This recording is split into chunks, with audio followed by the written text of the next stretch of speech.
Operation Bluebird, a case study of torture and extrajudicial executions in Manipur.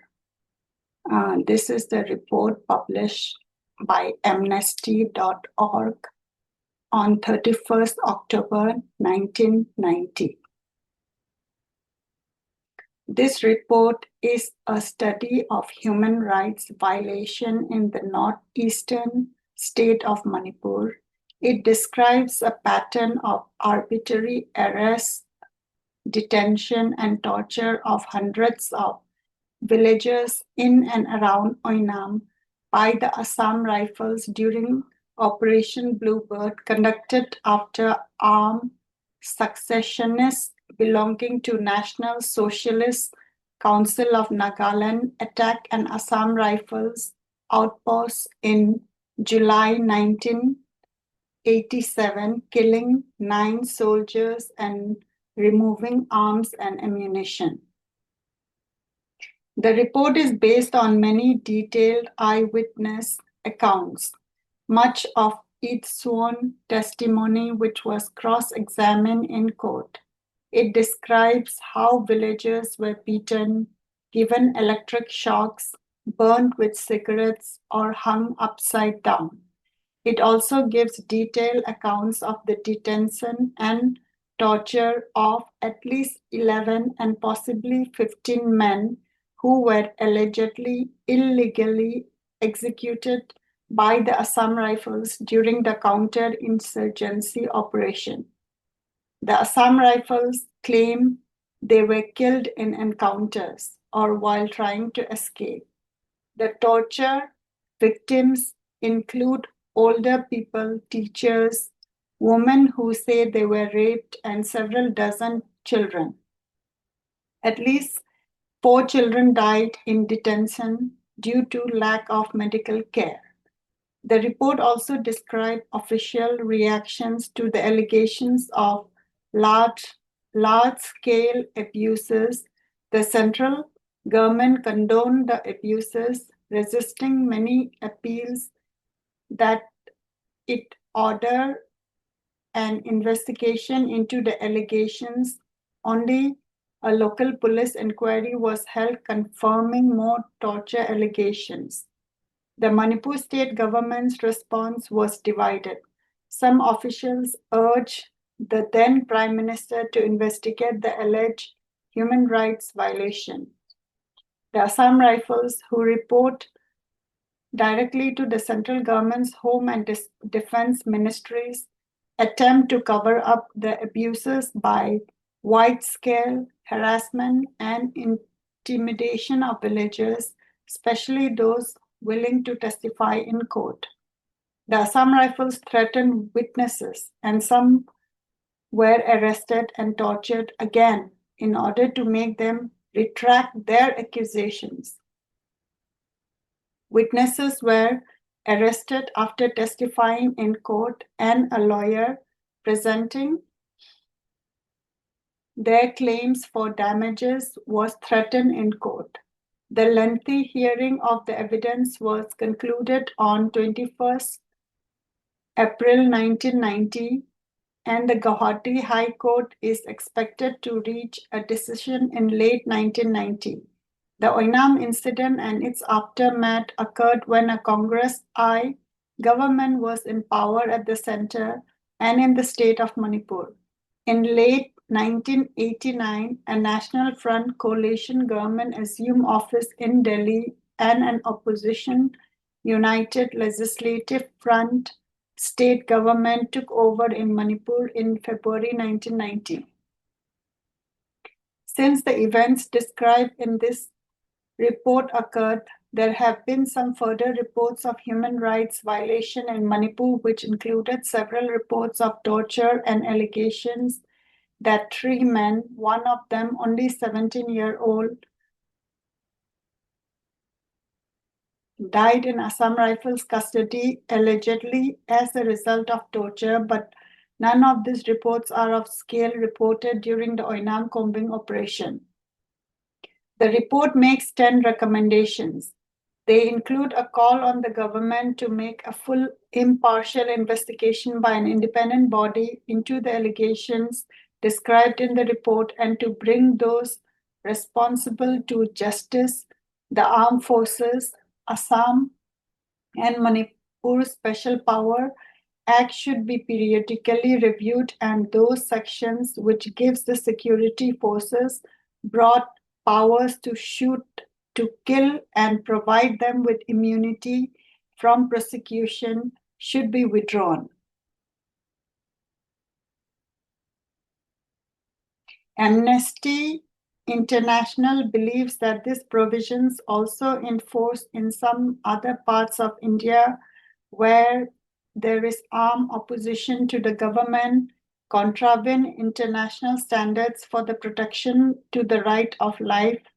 Amnesty International also calls for adequate compensation for the victims of torture and for the relatives of those who are believed to have been killed in custody. Local civil liberties lawyers have worked hard to ensure that the victims of the grave abuses described in this report receive adequate redress, and the villagers themselves have withstood persistent pressure from the Assam Rifles to prevent them from testifying in court. So far, the Guwahati High Court has rejected 2 claims of lawful killing, granting compensation to the relatives of the victims. But successful actions have only resulted from private complaints. The central government's response has been to obstruct the villagers' effort rather than to assist them in securing effective remedies, as the International Covenant on Civil and Political Rights, to which India is a party, obliges the government to do.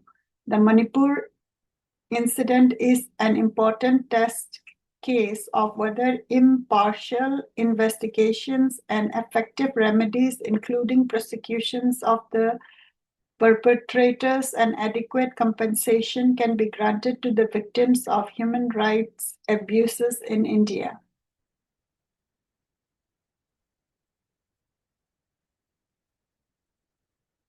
This summarizes a 73-page document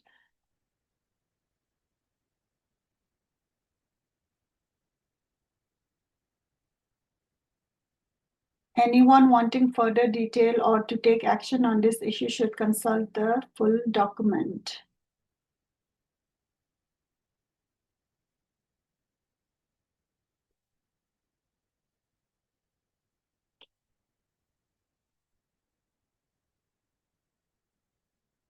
Introduction. This report focused on evidence of human rights abuse in Manipur, one of India's remote northeastern state. It described how the Naga tribal villagers in and around Oinam were arbitrarily detained in appalling condition, how women were raped, and how hundreds of villagers were beaten or otherwise tortured by members of Assam Rifles, a special security force operating in the area.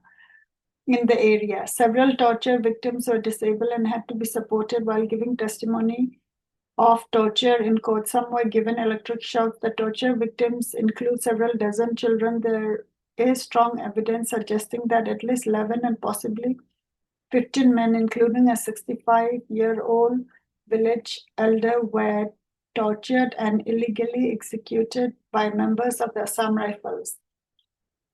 The Assam Rifles claimed that they were killed in encounters or while trying to escape, and that one man committed suicide. In 2 cases, the Guwahati High Court rejected the Assam Rifles' claim of lawful killing and has granted compensation to the relatives of the victims. Several people, including at least 4 children, reportedly died in detention as a result of lack of medical care. The Assam Rifles have denied its forces were responsible for any of these abuses. The incident described occurred during a combing operation carried out by the Assam Rifles in the weeks and months after one of their outposts was attacked by armed secessionist insurgents belonging to the National Socialist Council of Nagaland, NSCN, in July 1987. 9 soldiers were killed in the attack, and arms and ammunition were taken away by the insurgents. The Assam Rifles pursued the insurgents. A major court case brought against the Assam Rifles by a civil liberties group requesting damages for many victims is continuing. The process of recording evidence concluded on 21 April 1990. Much of the court documentation has been drawn on this report. The Guwahati High Court is expected to consider the evidence in late 1990. The report also described how people who subsequently wrote to the Prime Minister of India or other officials complaining of these abuses were arrested and sometimes tortured, and how witnesses testifying in court about specific abuses have been harassed and intimidated. Some victims were reportedly again tortured after giving such testimony and pressured to retract testimony implicating the Assam Rifles or to give false statement which would exonerate the security forces. Available evidence suggests that the central government condoned the abuses, whereas the responses of Manipur state government was divided. Some official raising report of torture and extrajudicial execution of villagers with the Prime Minister of India. As far as Amnesty International is aware, no central government investigation has been ordered so far in the allegation described in this report, although one local police inquiry found evidence that villagers had been tortured, nor are members of the Assam Rifles known to have subjected to the disciplinary measures as a subsequence of Oinam incident. Since the event in Oinam took place, there has been several reports of further human rights violation by the Assam Rifles in Manipur, including torture and death in the custody following torture, but none on the scale of those reported during the Oinam combing operation. However, the risk that they may occur again is considerable, although opposition coalitions have replaced Congress party governments which were in power at the center and in the state when the abuses described in this report occurred. The Assam Rifles continue to operate in the area as before. This year, Amnesty International has received several reports of torture, including of the use of electric shocks by the Assam Rifles, and a 17-year-old man named S. Joel reportedly died in Assam Rifles custody on 23rd March 1990 following torture by beatings. There have been no curbs on the special powers given to them under the 1958 Armed Forces Assam and Manipur Special Power Act, which in Amnesty International's view facilitates abuses of power resulting in grave human rights violation. It has been difficult to document human rights violation in Manipur and other states of Northeast India since foreigners are not usually allowed to access to the remote Northeast and since travel is restricted to certain areas even for Indian citizens. For the last 10 years, Amnesty International has not been allowed to carry out on-the-spot investigation anywhere in India, nor has it been permitted to discuss its concern with the central or state governments. On 2 occasions during the last 10 years, Amnesty International was allowed to visit India to attend international conferences. However, in the first week of July, the government announced that Amnesty International could visit India to discuss general issue with the government without clarifying whether the organizations could travel outside Delhi in connection with its human rights concern. The denial of access to the area has posed particular problems for research and reliable reporting. In the case of Oinam, these difficulties have been overcome by access to a wealth of first-hand evidence in numerous sworn testimonies, which has been cross-checked for their accuracy. Some of the statement collaborates those in other sworn testimonies. Witnesses have also been cross-examined by lawyers for the Assam Rifles in court. These witnesses include people who allege that they were tortured, that they saw the torture of others, or they were present when people later found shot dead in the forest were seen being taken away by the Assam Rifles, sometimes hardly able to walk because of torture. Wherever possible, these allegations have been cross-checked against other sources. Some state government officials visiting the area have confirmed several allegations of the torture, as did a report submitted by the local police. The detailed evidence obtained from so many witnesses and different sources about one specific incident is unique in Amnesty International's record of human rights violation in India. This and the lack of determination of the government to investigate this allegation of grave human rights violation and bring the perpetrator to justice prompted the writing of this report. The Oinam incident and its aftermath involving attempts to frustrate the judicial process is typical of the manner in which members of the security forces in Northeast Indian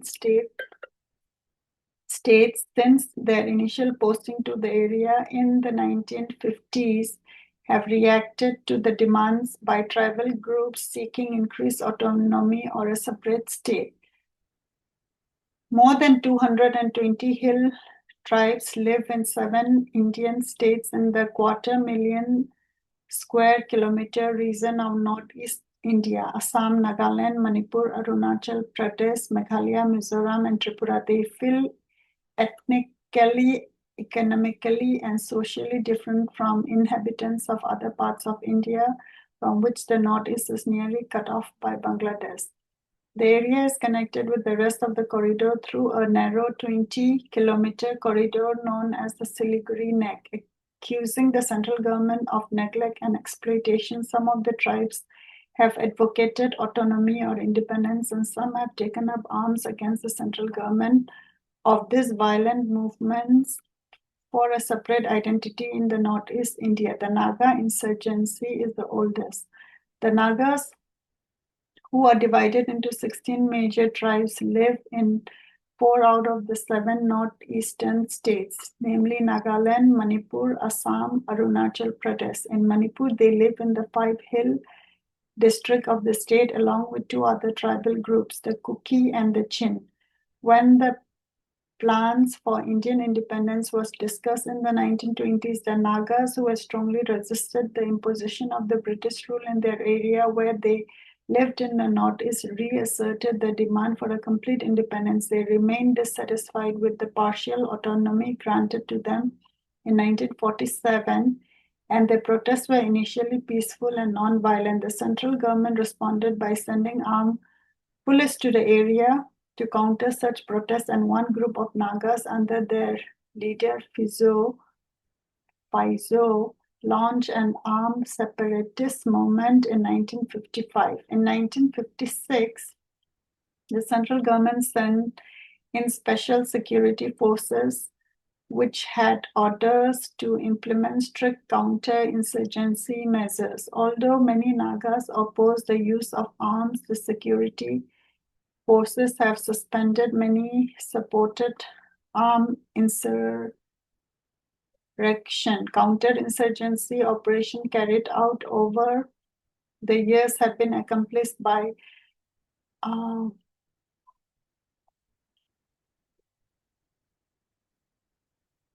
counterinsurgency operations carried out over the years have been accompanied by reports that Naga tribal groups have been indiscriminately subjected to illegal detentions, torture, extrajudicial execution. For further information on the geographical and political context of Manipur and the Naga, see Appendix A. Violations of human rights by the security forces are not confined to Manipur, but seem to be common to other states in the Northeast India and elsewhere in India where the army, paramilitary forces, or the police have special power to suppress insurrection. Allegations of human rights violation have been particularly frequent in situations where they have faced armed opposition. For example, in Assam, the Bodos living in the plains north of the Brahmaputra have been agitating for autonomy since 1967. In 1987, the All Bodo Students' Union launched an initially peaceful autonomy campaign backed by the strikes and roads and rail stoppage. The Assam Armed Police were sent into Bodo inhabited areas of the state with orders to deal firmly with the situation. There have been subsequent reports that the members of the ABSU resorted to violence and that the police were responsible for extrajudicial execution, rape, illegal detention, and torture of Bodo civilians. The press have reported that the police often make little distinction between ordinary villagers and Bodos belonging to militant groups when they raid villages. Other reports suggest that many Bodos arrested or killed in encounters are in fact innocent villagers who have little or no involvement in separatist activities. This report describes Amnesty International's concern in only one of India's 25 states, Manipur.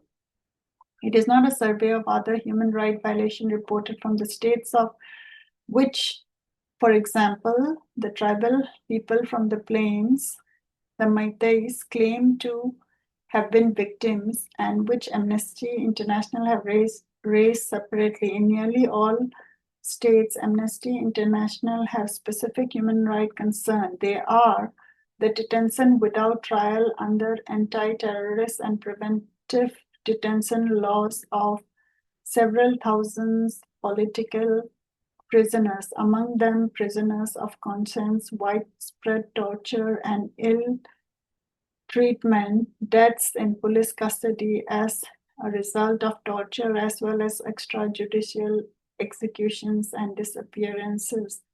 These concerns are described each year in Amnesty International's annual report and in separate reports describing patterns of abuses or specific incidents or allegations. A list of reports and documents published by Amnesty International on India since 1970 is attached as Appendix B. The events in and around Oinam and other parts of Manipur covered by this report were not isolated incidents.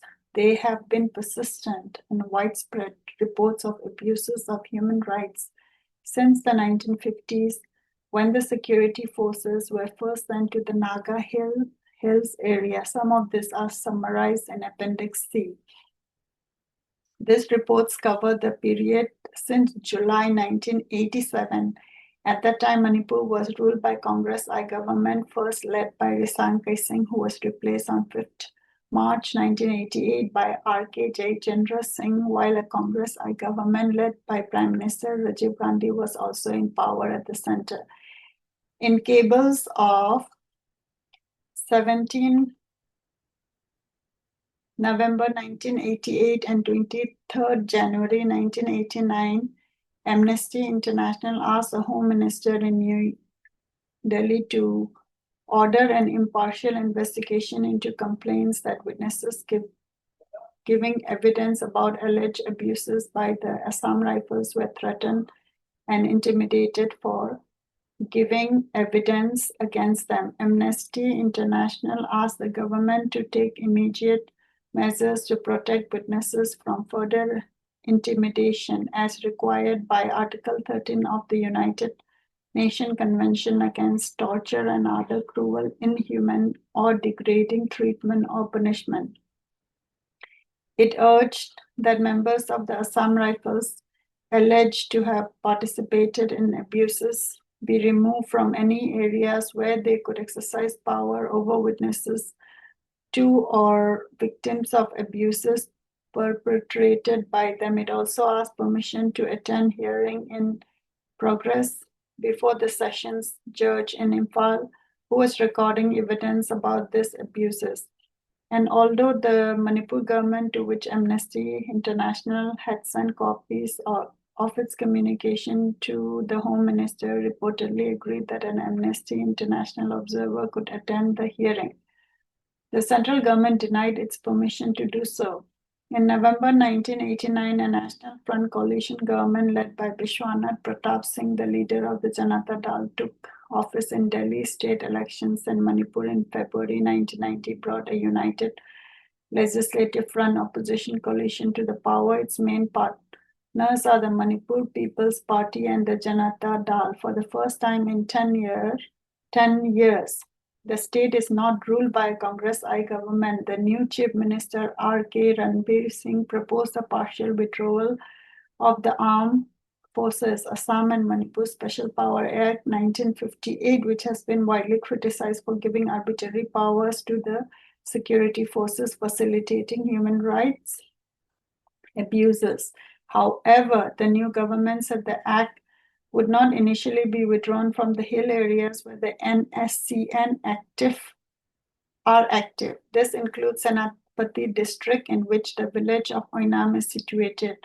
The Manipur incident represents an important test case of whether effective investigation and remedies can be brought about in India. As elsewhere in the country, local human rights organizations, lawyers, and some sections of the press have sought to ensure that the allegations of the abuse are the subject of investigation and proper action, and judiciary has demonstrated its independence in ruling on some of the resulting cases.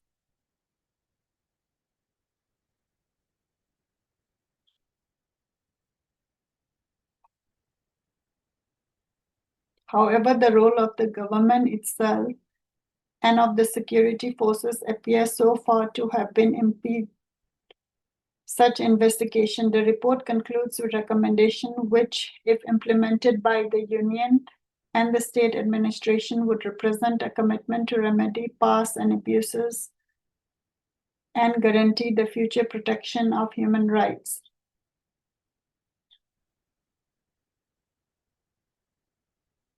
One point one, the Oinam incident, summary of events. Oinam is a small village in Senapati district of the state of Manipur bordering Nagaland. It is inhabited by Paumai Nagas, who are mostly Christian.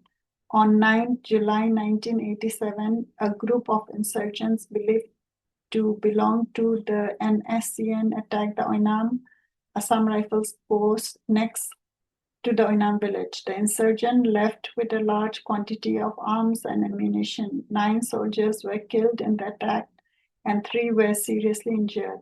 The Assam Rifles sealed off the area and on 11 July began an extensive combing operation codenamed Operation Bluebird in an attempt to recover the arms. Major General Kukreti, Inspector General of the Assam Rifle and General Officer in command of the Manipur section of the Assam Rifles, supervised the operation, which covered 20 Naga villages, including Oinam, Chingmai Kulen, Khongdei Kuman, Khongdei Simpung, Lakmai, Ngamzu, Ngari Lisang, Paipung Kulen, Purul Akutpa, Kuba Tapham, Kubung Kunau, Tingba Kulen. Wide-scale human rights abuses were reported during the combing operation, including torture and extrajudicial.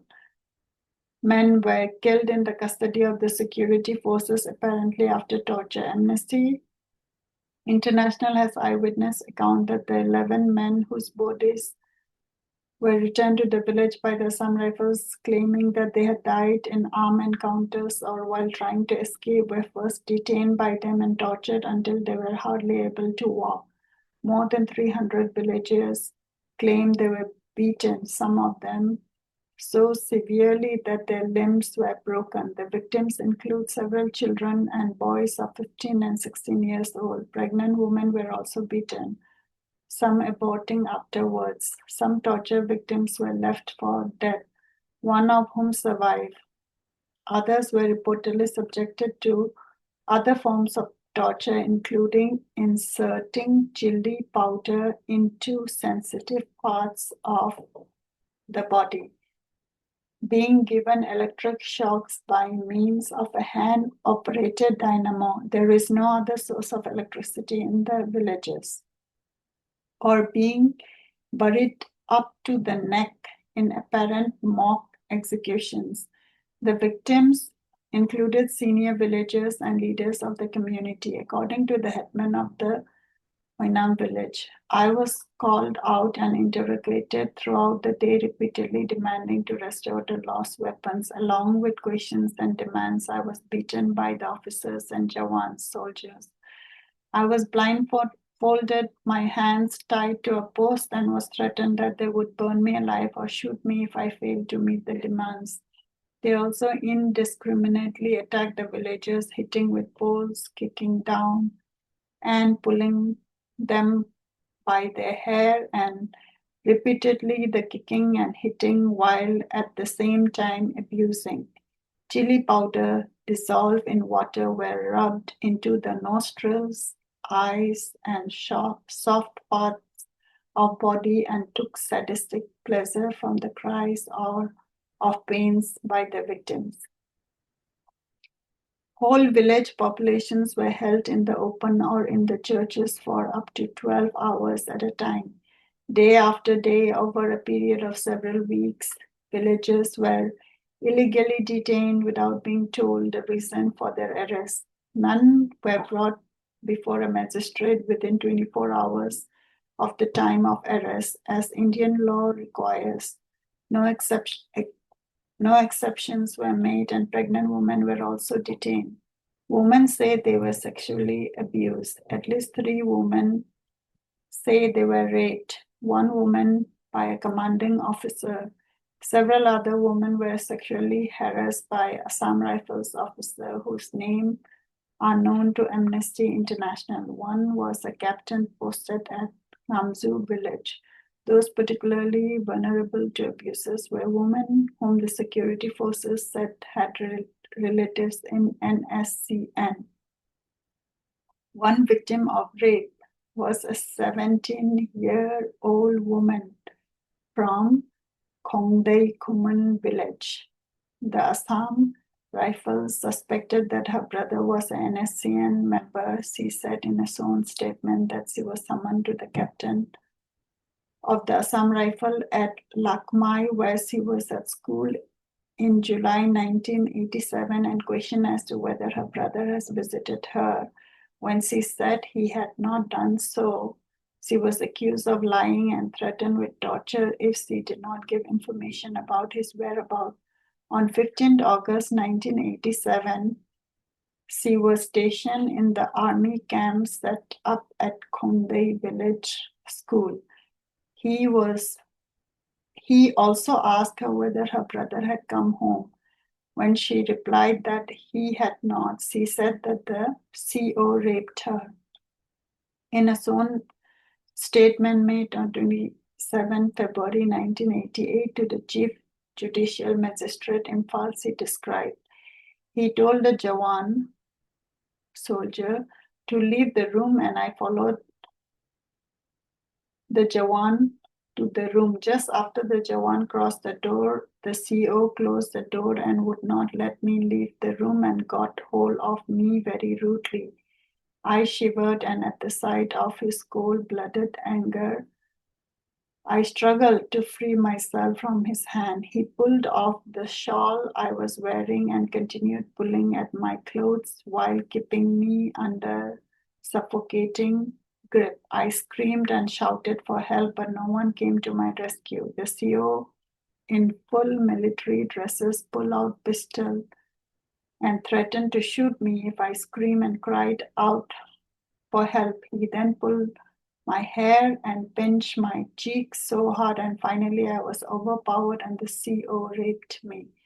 It was most horrifying moment of my life and very painful. I became numb. The Assam Rifle was accused of retaliating for the attack by the NSCN by burning and dismantling over 125 houses, looting villagers' grain stores, vegetables, plots, domestic goods, and livestock.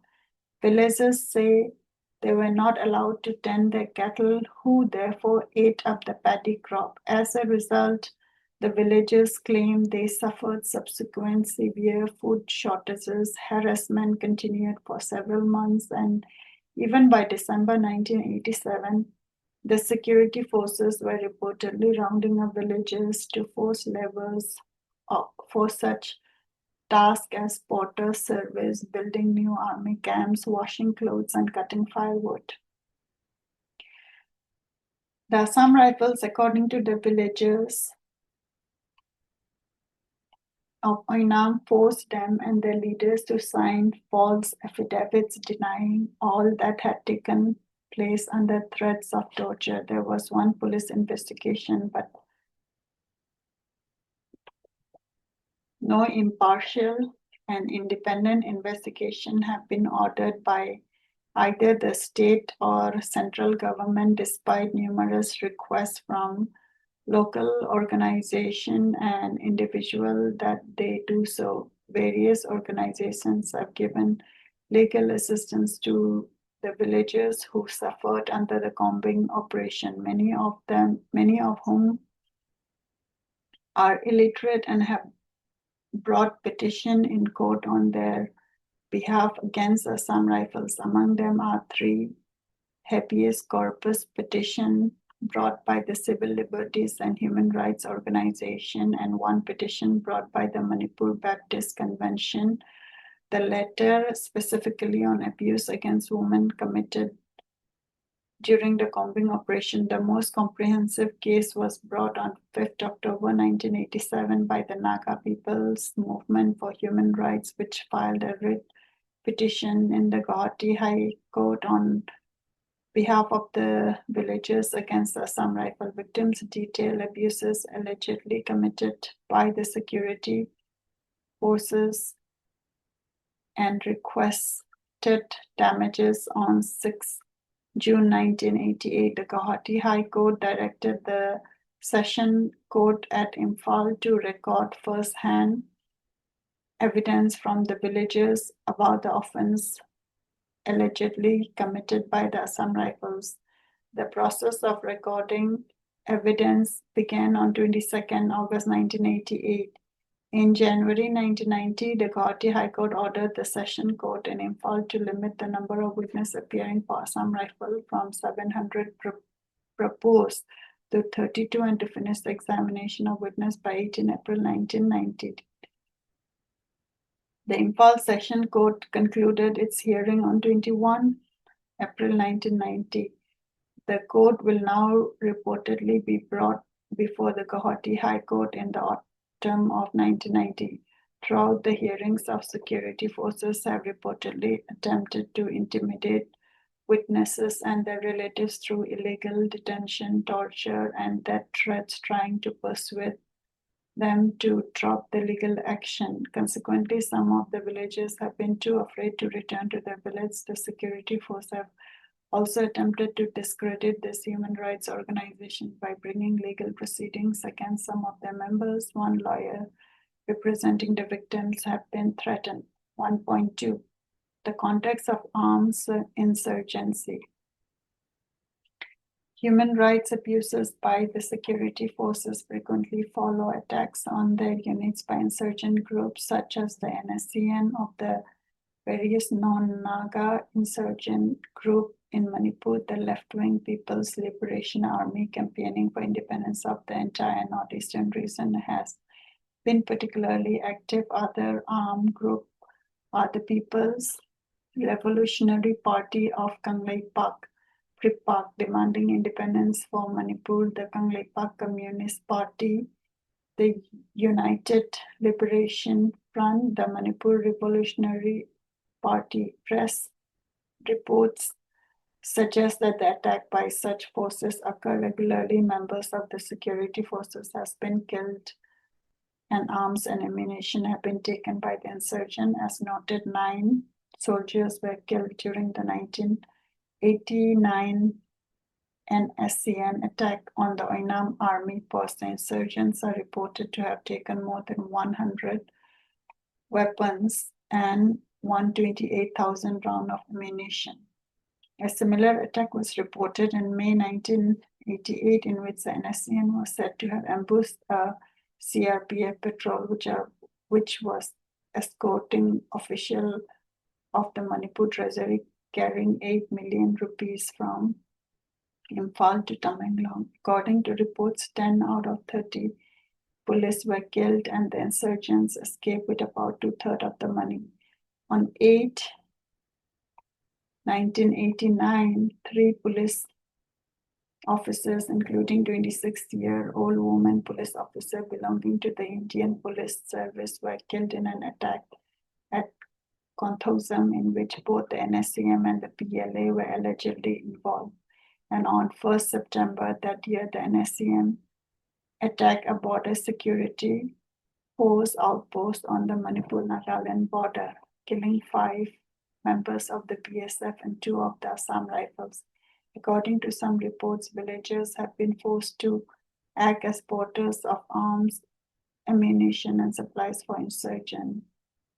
A farmer from the Oinam village who had to act as a porter for the NSCM following the 1987 attack, told in his own statement how he was arrested by the Assam Rifles and asked why he had acted as a porter. He replied that he was forced and had no choice. On 12 July 87, around 2 p.m., I was called and blindfolded before entering the room. The question that they asked through an interpreter was, "What did you carry?" I replied, "I carried ammunition and 1 rifle in a basket carrier." Then one questioned me, "Why did you carry? You are also an underground." I replied that the underground forced me and I had no choice.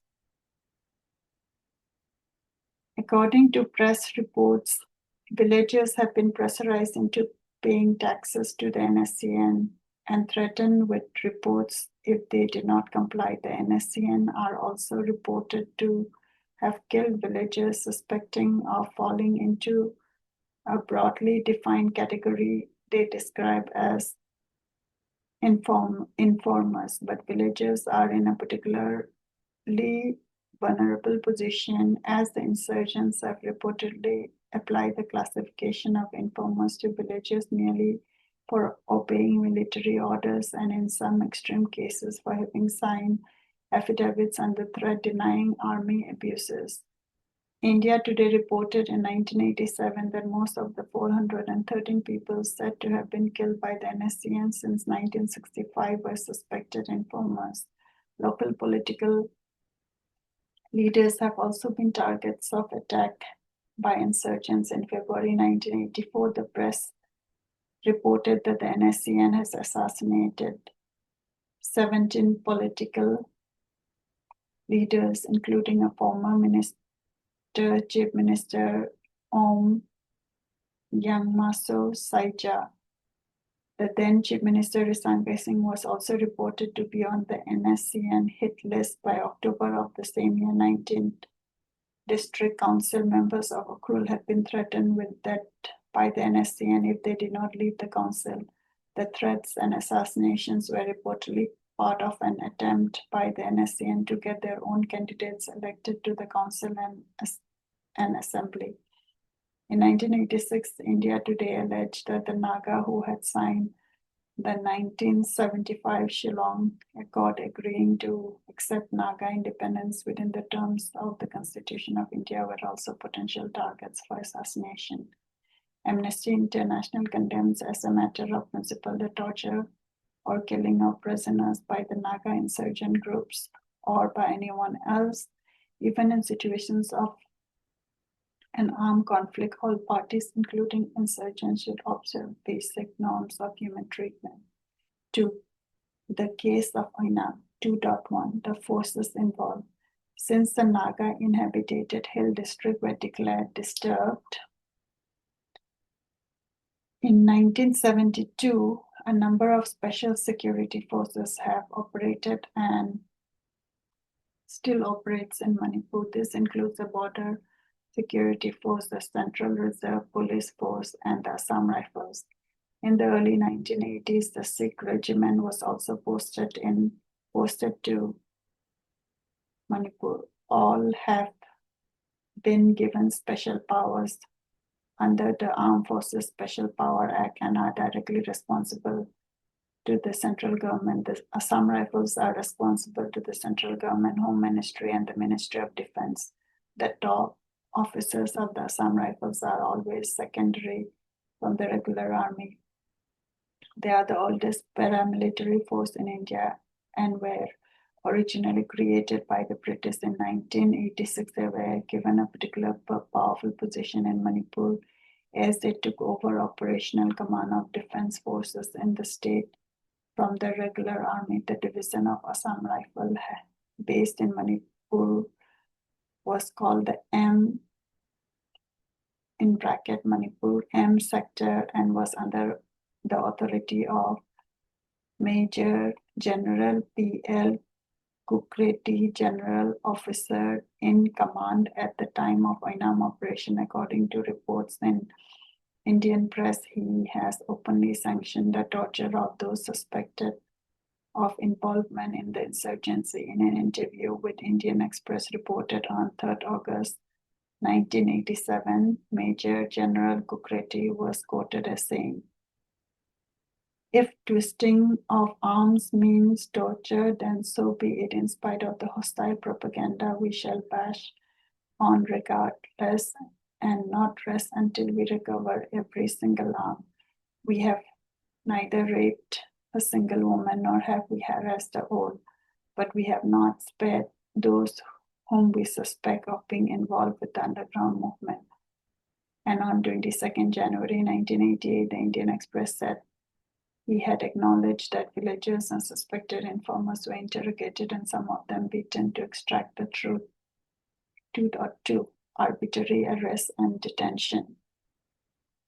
On 10 July 1987, the day after the attack of its outpost in Oinam, the Assam Rifles moved into Oinam and the surrounding village in a apparent attempt to recapture the stolen weapon. Many men were arrested and detained for interrogation. This was confirmed in a radio message sent on 21st August 1987 from the subdivisional officer Palmata to the Deputy Commissioner Senapati, according to which confinement of villagers of Lepona and Chividi areas in their respective village by 21 Assam Rifles for 24 hours. Villages of some villages has been confined since 10/7/87.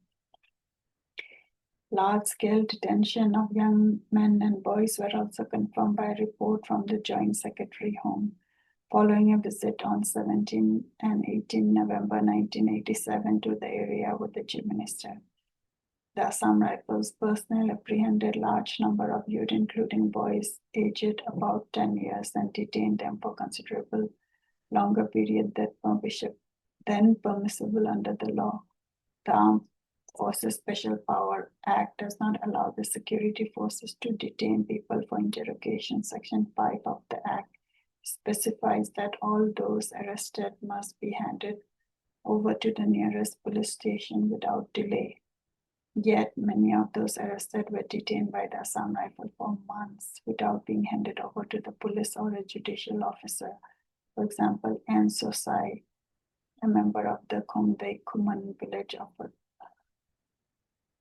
authority, reported that he and 40 other men were arrested on 12 July 1987 and detained in the jungle until 24 September 1987. During the period, they were made to search for the stolen weapon. People who work in the villages but who did not live there were also arrested. L. Peter, a secretary of Nari Village High School, was arrested by the Assam Rifle from his brother's house at Lamphal, Imphal on 28 July 1987 and detained at Oinam Army Camp until 22 August 1987. In many cases, those arrested were apparently not given any reason for their arrest. The Assam Rifle acted illegally in his judgment on 12 July 1988 in a case brought by CLAHRO in the High Court of Guwahati against Major P.L. Kukreti, GOCM Sector, Assam Rifles, and others. Justice Hansario stressed that the security forces has a duty to uphold the rule of law in all circumstances, saying the rule of law does not cease to function even under different circumstances. The clash of arms cannot drown the voice of law. Indeed, it is in difficult times that our concern for the rule of law is tested. He reminded the court that Section 5 of the Armed Forces Special Power Act required the arrested person be handed over to the nearest police station with the least possible delay. He rejected the Assam Rifles' plea that difficult terrain had prevented them from handing the detainer in question over the police, noting that they had handed over other detainees from the same village with no difficulty. He awarded a sum of 5,000 rupees to each of the detainees who had thus been illegally detained. The Assam Rifles were found to have rounded up without discrimination all the villagers, men, women, children, and elderly people. They were held together for several weeks, either in the open or in schools or churches, even though a Supreme Court order made in 1983 had specifically prohibited such practice. The court rules that the army authorities shall not use any church or educational institution for the purpose of setting up any camp and for the purpose of interrogating and detaining people. 2.3 Torture. According to several witnesses, all villagers detained in the camp were beaten indiscriminately, regardless of their age or whether they were men or women. Many villagers were taken to Oinam army camp to be interrogated and beaten. For example, a member of the village authority from Tingsong village was arrested with 2 other men on 21st July and taken to Oinam army camp, where we saw many other people from different villages being detained and tortured. The men were arrested and detained separately from the rest of the villagers and singled out for systematic beatings together with other forms of torture. Amnesty International has names of 316 people and their occupation, whom a local human rights group listed as having been tortured by the Assam Rifles. The youngest victim, F. Lai Simon, was 1 year old. The oldest was 65-year-old man. 34 of them were children 12 years old or younger. The Joint Secretary of the state government visited the affected area in November 1987 and confirmed that the Assam Rifles uses third-degree method during the course of interrogation of suspects. Similarly, a police inquiry carried out by N. Surendra Singh, the subdivisional officer, Paumata, and S. Mangamjau Singh, the subdivisional police officer, Mao, between 26 July 1987 to 2nd August 1987, who visited 16 villages in and around Oinam, confirmed many people have been tortured by the security forces. The villagers stated that 50 villagers of Oinam were severely beaten up and detained. 6 persons from Ngamju village were beaten up. A few villagers are still under detention at Khongdai Simpung village. 25 villagers were beaten up by the security personnel. Similarly, 26 villagers of Khongdai Kuman were beaten up. The headman of Khongdai Kuman was also severely beaten up. 2.3.1 Where torture occurred. Amnesty International has many eyewitness accounts testifying that people were tied up and beaten for several hours at a time with rifle butts, lathis, sticks, and chains until they lost consciousness, could not walk, or until their limbs were broken.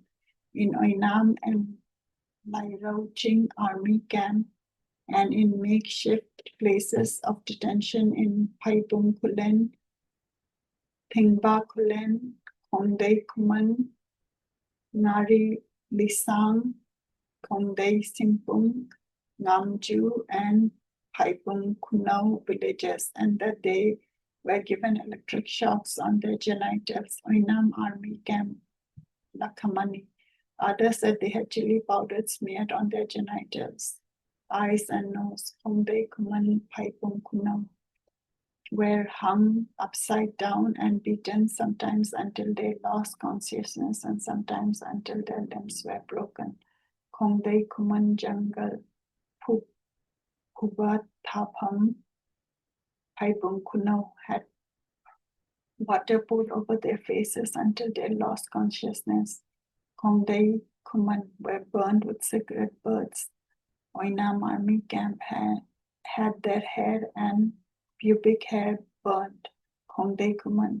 Several required hospital treatment. Victims of torture include village elders and pregnant women, one of whom was reportedly beaten and threatened with her own and her 8-year-old son's execution. 2 women reportedly aborted within 2 weeks after being beaten. Some torture victims have apparently become permanently disabled. 2.3.2 Torture Technique Testimonies. The method of torture used are illustrated by the following testimonies, selected from a large number of affidavits. Beating. N. Sekho, a farmer from Kongdei Kuman, was chosen by the Assam Rifles to work as one of their interpreters, described in the court testimonial how most of the male villagers were beaten from July to September 1987, often by Assam Rifles officers. Those named as beating their villagers are identified in the affidavits, but it is Amnesty's international policies not to name an alleged torturer. Their names are known to Amnesty International and include a brigadier. And Psycho's statement goes into considerable detail in describing where and when torture took place and who carried it out. The said villagers were beaten from 11th July up to 20th September 1987. The beatings were made in my presence as I was in the school for doing interpretation work for the Assam Rifles.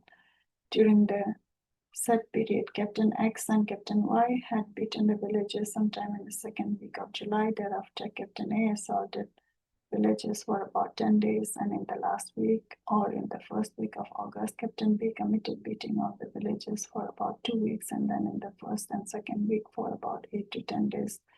Commanding Officer C assaulted the villagers. During this time, Brigadier D used to come by helicopter twice and halted for some hours. During his stay, he assaulted villagers. On some occasions, only one villager, and on other occasions, up to about 4 or 5 villagers were beaten at a time. The place of the assault of the villagers in the compound was on the western side of the school building. The other officers, except Brigadier D, made assault both inside and outside the school building, but Brigadier D assaulted the villagers in the room of the school. I did the work of the interpreter while they were making assault outside school building. Also, several torture victims had to be taken to hospital for treatment after beatings. T.H. Lani, a 33-year-old farmer, said in a statement of the magistrate of Ukhrul district that after his arrest on 12 July, the Jawan soldiers beat me thoroughly, and the next day they made me sit down on the floor and stretch my leg, and one Jawan had my 2 big toes while another tortured me, beating my leg bones till it bleeded profusely, and suddenly gave a hard blow with the blunt instrument on my thigh. I reacted by folding my knee, not satisfied. One Jawan got hold of my hair and pulled down my neck, and another beat me on my back. The method they followed was one question, one blow all throughout my 1 month detention in their camp. Since my release, I have been going through medical treatment in the district hospital. My general physical condition is no longer the same. Beatings on the soles of the feet. In a sworn statement, 42-year-old assistant teacher at Oinam High School, R.S. Rao, reported his treatment after arrest on 11 July. Blows, kicks, slaps were showered on my person. With every question and answer, I was beaten on my back, legs, thighs, and arms. Later, I was dragged out by 2 Jawans and I was unable to walk. For 3 days and 3 nights, I was kept blindfolded with my hands tied behind and forced me to keep awake. And when I dozed off, on account of fatigue, I was repeatedly beaten to keep awake. During the detention, I was interrogated 4 times, always in the same manner. At the same time of interrogation, I was made to bend on my toes and hands and continued to beat on my back, thigh, foot, after which I was ordered to sit horizontally with my legs. Then one of the Jawans held my toe together while another Jawan beat my sole hard with a blunt instrument, causing acute pain on my head and body. Roller treatment. Mr. Thaiso, a member of the Sorghum village authority, testified to this treatment in court on 24 August 1988. Before I was beaten by the Assam Rifle, I can walk properly and work in the paddy fields and do cultivation work as done by the ordinary able person. But after I was beaten by the Assam Rifle on this occasion, I am a disabled person. I got fracture on the left wrist, and not only that, I got severe injury on pelvis near anus and injury on both legs of mine. As a result of it, I cannot stretch my hand straight and bend it now. I cannot work with my left hand.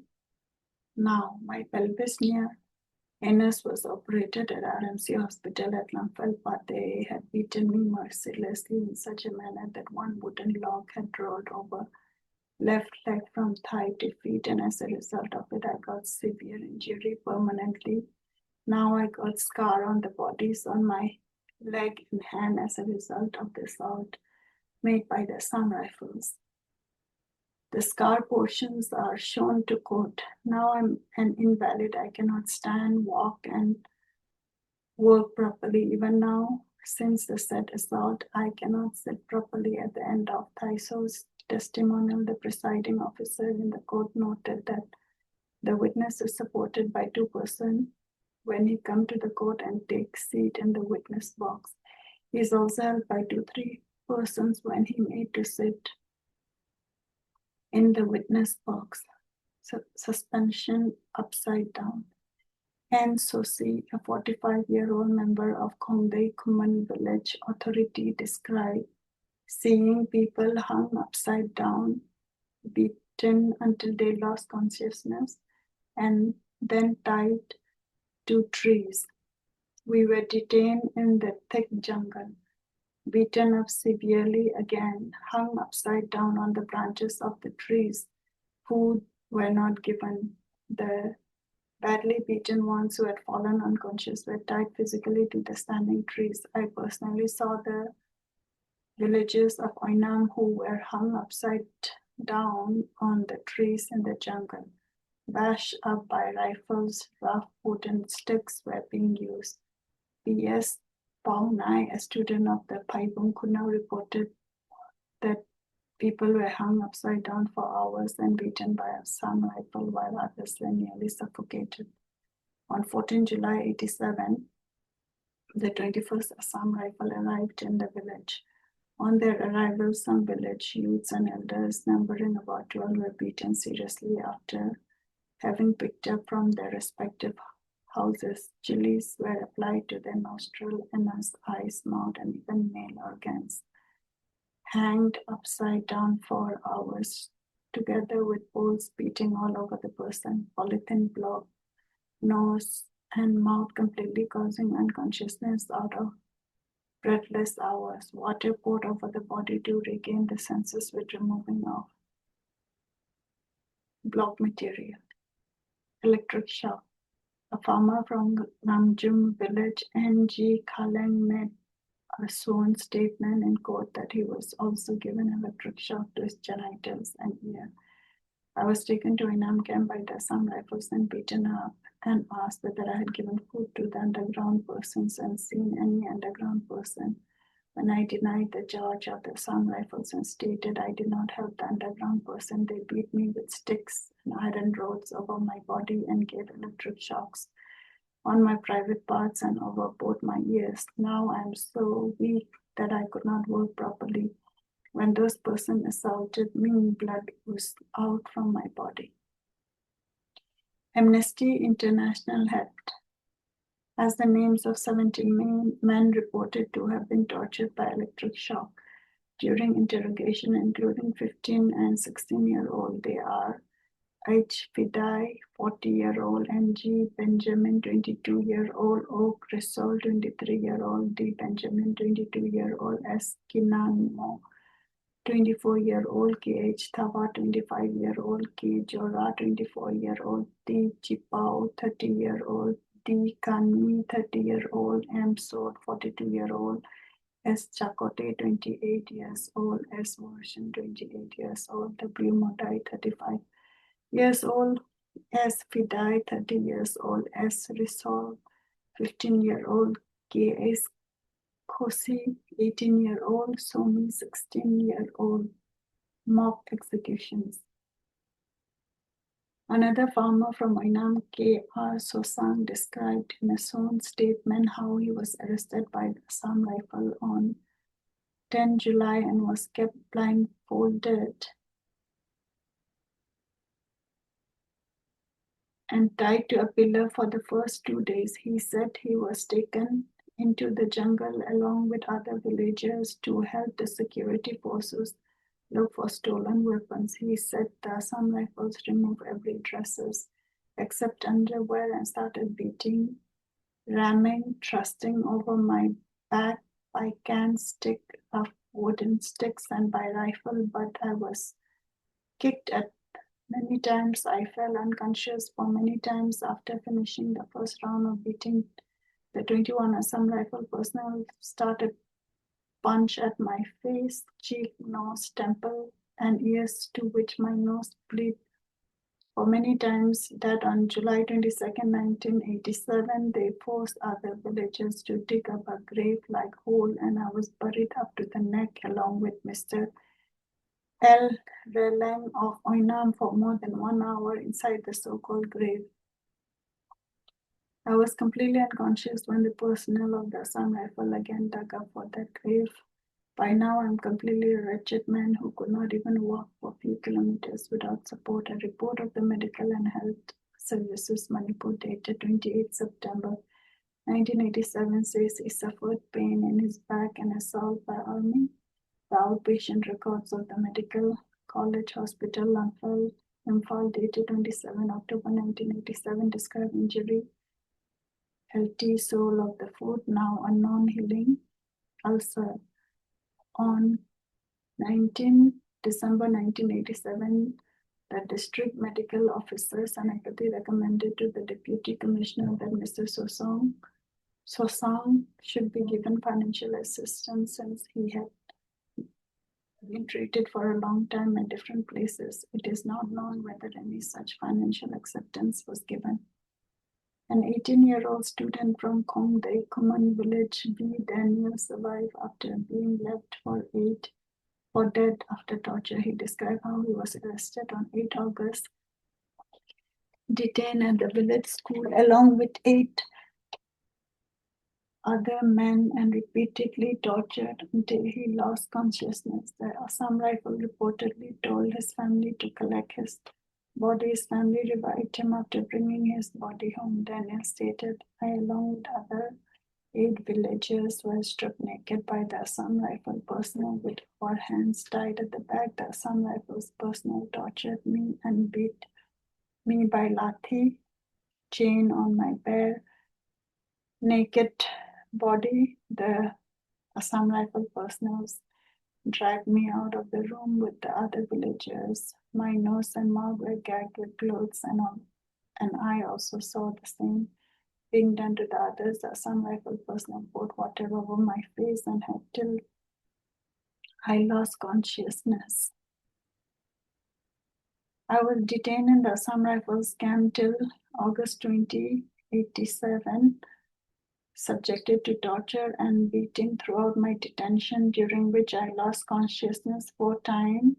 On the 4th time, I lost consciousness, and when I regained my senses, I found myself lying on my own bed in my house.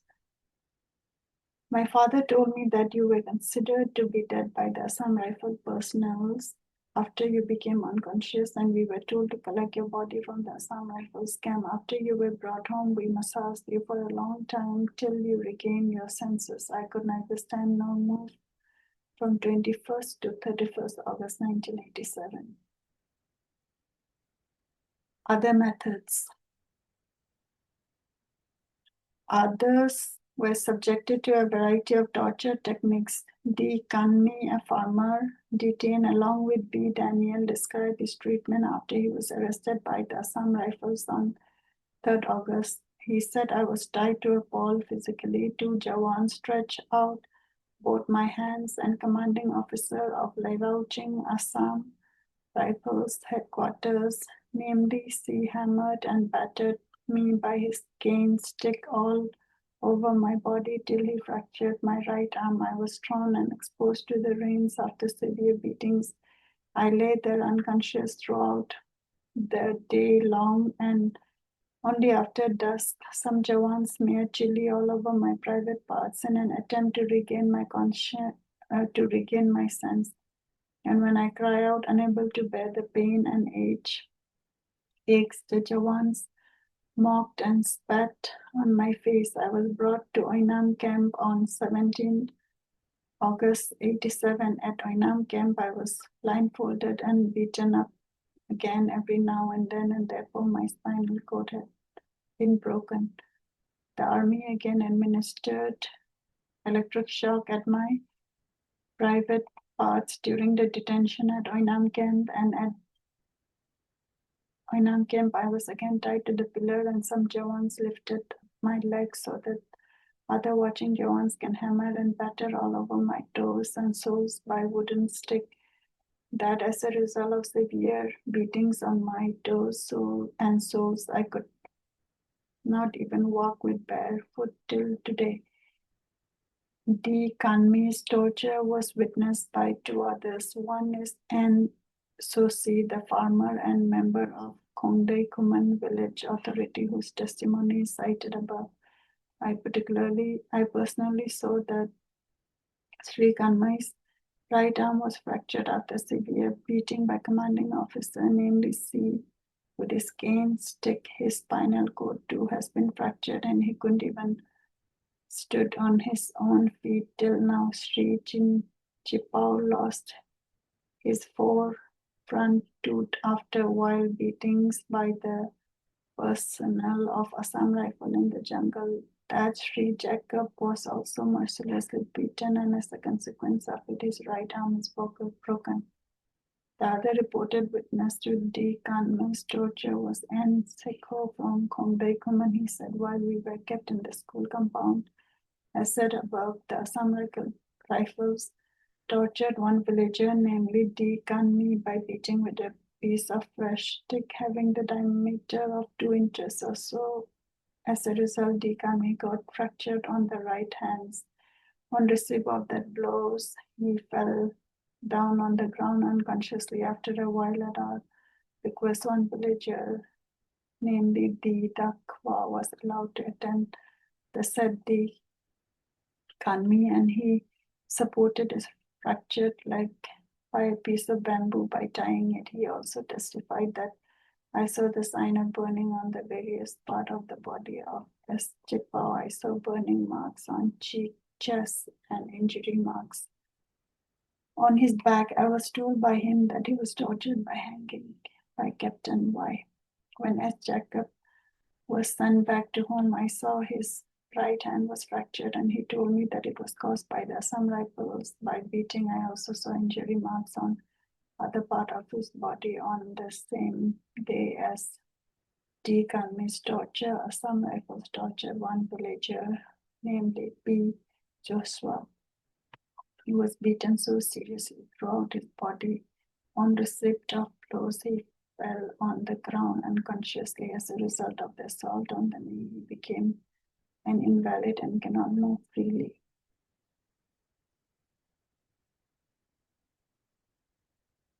.3.3 The victims. Many of the victims of torture were men in position of responsibility, village leaders, teachers, pastors. The chairman of the village authority from Chingmi, Kulen, reported that he plus two Gaunbura's clan leaders, two village authority members, and the village headmen were blindfolded, tied both hands from back and beaten like anything till we fell unconscious. And this way we were beaten alternately for 2 days at Paibong Kulen camp. Mr. Dong, a villager of Oinam, in a letter to the chief secretary, Manipur, listed 10 people from Oinam village. He said had been severely beaten and tortured. Among the 3 members of the Oinam village authority, a village Gaunbura as school secretary, and 2 teachers at Oinam High School. Benjamin Bani, a member of the Legislative Assembly, wrote on 2nd September 1987 to then Prime Minister Rajiv Gandhi, describing how he had personally witnessed severe beatings of the headmen and 1 Gaunbura of Thingba Kulen, 2 Gaunbura from Thingba Kuno, and headmen and 5 village authority members of Monju. Other victims included the headman of Thingba Kulen, R. Hepuni, who said he was beaten so badly that his right eye was permanently injured. The pastor of Liai Kulen, H. Saw, was reportedly forced to strip. The pastor of Liai Kulen, H. Saw, was reportedly forced to strip and was then beaten until he became unconscious. Villagers who had acted and were suspected of having acted as porter for the NSC, and after the raid was also tortured, apparently because the Assam Rifles suspected they would know where the stolen arms were hidden. The torture of women. Torture of women. Women too were tortured, and several pregnant women reportedly miscarried as a consequence. There were also reports of threats against children, the beatings of mothers in the presence of their children, and the ill treatment of children in the presence of their mothers. Mrs. Samila, who was 7 months pregnant at that time, reported in a Zoom statement, "I was served a summon by the camp commander to report at camp about my husband. I went there along with my son, namely Master Thanmi, 8 years old, and some villagers. On my arrival there in the camp, I was told to stand before Captain B. He straight away told me to produce the lost or captured arms and ammunition. Before him, I replied to him that I did not know anything about the lost weapon. I was again asked about my husband, who was missing from home after he was subjecting to various forms of torture and beating by the Assam Rifles personnel. The said captain threatened me by pointing his pistol against my chest, and I would be shot unless I failed to provide any required information. My son was threatened by pointing his pistol at Temple to shoot. My son broke down frantically out of fear and rushed to me for protection. Unable to please him in any way, the said captain started beating me with rough wood all over my body. I was slapped very violently and punched me with his fist for many times in front of my son. The said captain continued to thrash me till blood oozed out from my mouth and mouth. Her baby was born on November 3rd, but died 8 days later. And Seko confirmed Mrs. Somila's account in his own sworn statement and said he was beaten for trying to protect her. He also reported that other pregnant women and children has been beaten.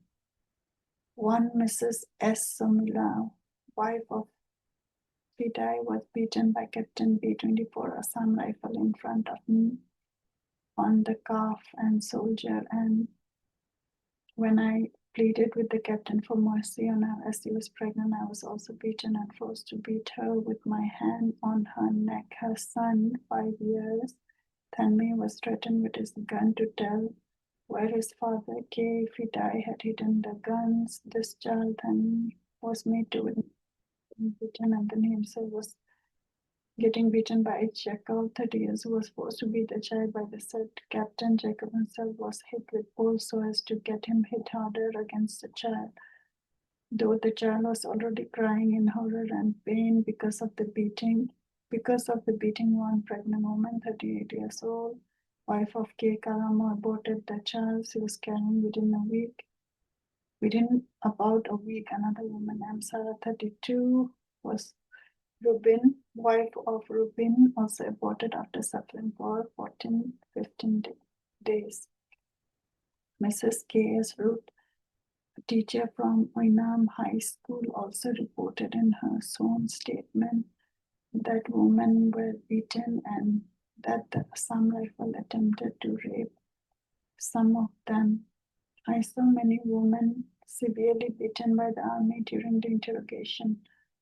Mrs. Son, without SP, Denny, was so severely beaten that she could not even move and stand. Hence, we 5 of us had to lift her up and take to her house. Mrs. Kola, wife of Thikau, was picked and pulled down on the ground by the army by her hair while she was carrying home water from the pond. While she was still fell flat on the ground, the army continued to kick her and the water pot was damaged. I saw Mrs. Pala, wife of Dawa, running out from her house with her baby on her own hand, screaming that Jawan had tried to rape her.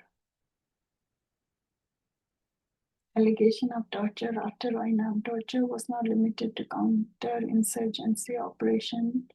Amnesty International has received several allegations of torture occurring since the Oinam incident, and one of this particular well-documented concern a senior civilian administrator. On 6 May 1988, the Assam Rifle arrested the chief judicial magistrate Max Jang, and according to his own account, subjected him to electric shock.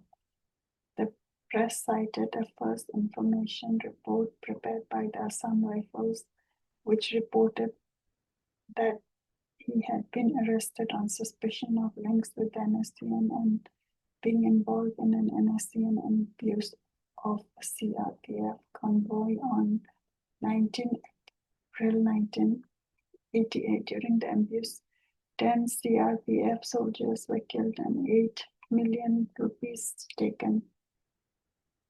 Max Pajang comes from the Tamenglong district, an area where the NSCN are active. He was arrested at his home and taken to the 3rd Assam Rifle camp at Tamenglong.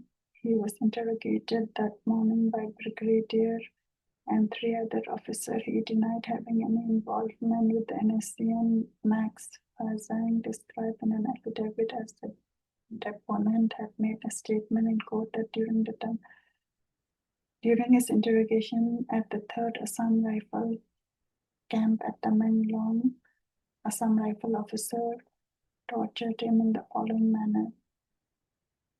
On 6/5/88 at about 11:30 a.m., the said brigadier, along with the respondent 123, started interrogation of the deponent. All the officers remained seated in a semicircle, and the deponent was made to remain standing in the course of the interrogation. The deponent stated that he was responsible judicial officer, loyal to the Constitution of India, and that he had no link with any underground organization or extremist or secessional activities. The deponent was made to sit on a chair, and his legs and hands were tied to the legs and arms of the chair with straps of clothes and electric wires. The zip of the trouser of the deponent was open, and two naked wires were inserted on both sides of the lower part of the abdomen. The two naked wires were so inserted so as to ensure that there was a direct contact between the naked wires and the skin of the deponent. The wires were connected to the apparatus resembling a telephone which was on the table. The said officer, particularly the said brigadier and the respondent 1-3, started administering the electric shock. In between each successive shock, the deponent was told to disclose more facts, to which the deponent replied that he had said everything on which he knew and had concealed nothing. 4 successive shocks were administered at a very quick interval. The electric shocks were very painful and caused severe jerks to the body of the deponent. Unable to severe jerks to the body of the deponent,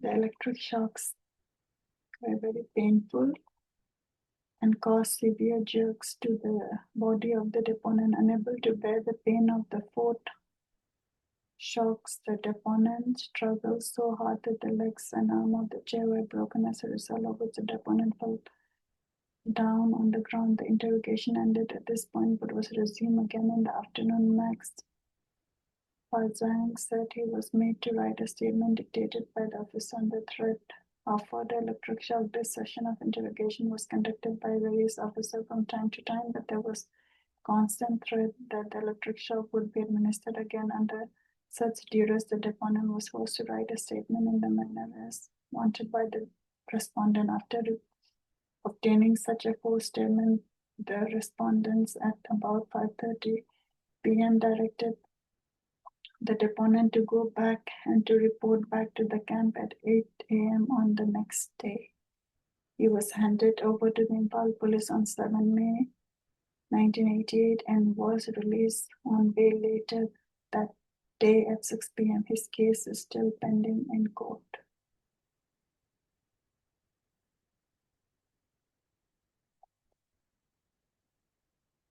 .3.4.